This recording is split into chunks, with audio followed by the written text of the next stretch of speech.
Hi ආවනේ කොහොමද ඔයාලා සාදරයෙන් පිළිගන්නවා මගේ YouTube channel එකට. අද මම හදාගන්න ෆුඩ් සලාඩ් එකක් බලමු කොහොමද හදාගන්නේ කියලා. මම මේකට ගත්ත අන්නාසි, අඹ, කොමඩු, ඇපල්, ඊටසේ ඇඹුල් කෙහෙල් ඒ ටික මේ වගේ කොටු කොටු කපා ගන්න ඕන.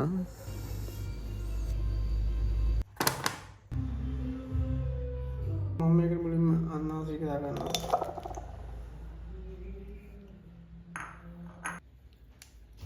ඊට පස්සේ අපල් ටික දාගන්නවා.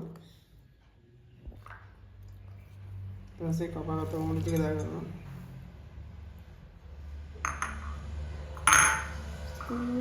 ඊට පස්සේ කපාගත්ත අඹ ටික දාගන්නවා.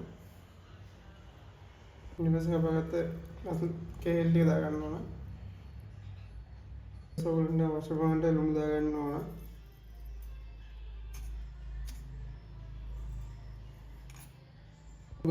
දාගන්න ඕන සීනි. මම නම් සුගර් සිරප් එක දාගත්තා. ඒක තමයි දාන්නේ අද. මම කැමති නම් මුද්දස් පාන ටිකකුත් දාගන්න පුළුවන් මේකට එන විදිහට. මුළු දෙහි දාගන්න ඕන. අවශ්‍ය ප්‍රමාණය අපි මේකට දෙහි ගිරියක් දාගන්නවා.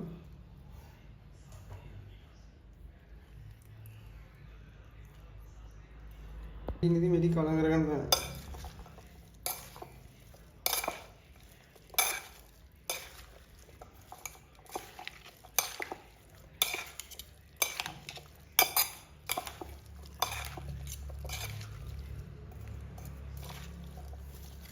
අදවට මේකට ගස් ලැබු දාගන්න බැරි වුණා. මොකද ගස් ලැබු තිබුණේ නැහැ.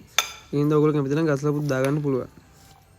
ඔයගොල්ලන්ට මේ හැන්දකින් අනා ගන්න පුළුවන්. නැත්නම් අතින් අනා ගන්න පුළුවන්. වැඩි පොඩි කරන්න එපා. එතකොට බලතුරු ටික නිකන් චොර වෙන්න බලනවා. හරි මේ කවලම් කරන් ඉරයි. දැන් මේක සේව් කරන්න තමයි තියෙන්නේ. ඔයගොල්ලන්ට කැමති විදියට ගානෂ් කරලා සේව් කරන්න පුළුවන්. ඔයගොල්ලෝ මගේ වීඩියෝ එක කැමති නම් ලයික් කරලා සබ්ස්ක්‍රයිබ් කරලා අනිත් අයට බලන්න ෂෙයා කරන්න. අපි ඊළඟ වීඩියෝ එකෙන් හමුවෙමු.